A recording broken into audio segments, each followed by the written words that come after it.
World Player of the Match with a check of $5,000 and a trophy from the Asian Cricket Council, and it goes to Patum Nissanka for a magnificent 107 of just 58 balls, his first 100 in T20 cricket,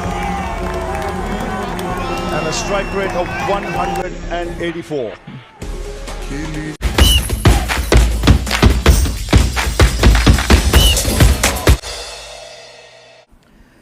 coach कुशल देवी ගේ වෙලාවේදී චරිත අසලංක මිදු මෙන්ඩිස් තමයි පිටියට ආවේ.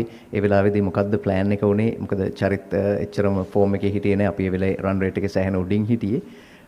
ඒ වෙලාවේදී ටිකක් වේගය වැඩි කරන්න පුළුවන් පිටිකරුවෙක් එවන්න සලස්වමු. ඔව් මොකද අපි left hand right hand combination එක දිගටම තිබ්බේ. මොකද කුල්දීප් දාපු හින්දා අපි right hand එක පොඩ්ඩක් තියාගෙන තමයි අපි left hand right hand combination එක තිබ්බේ.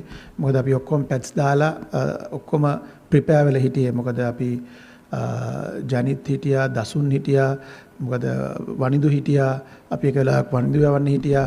ඒ වගේ ඒ සිටුේෂන් එකේ හැටියට බල තමයි ඒක කරේ. ඉතින් මොනවා වුණත් අන්තිම වෙනකොට මම හිතන්නේ බෝලේ ඔයගොල්ලන්ට පේන්නේ නැති පොඩ්ඩක් බෝලේ නැවතිලා පොඩ්ඩක් ටර්න් වෙන්න පටන් ගත්තා. ඒක තමයි පැතුම් ඇවිල්ලා කිව්වේ අර අලුතෙන් එන බැට්ස්මන්ට ගහන්න අමාරුයි කියලා. ඒ යන බැට්ස්මන් දැනගත්තා රිස්ක් එකක් අරන් ගහන්න ඕනේ කියන එක. ඒ රිස්ක් එක ගත්තා. මොකද අපි එතන වැඩි වෙලා බෝල වේස් කරන්න දුන්නේ නැහැ. අපි ඒ රිස්ක් එක ගන්න කිව්වා බය නැතුව. මොකද හේතුව අනිත් පැත්තේ පැතුම් ඉන්න හින්දා. Thank you Sanath.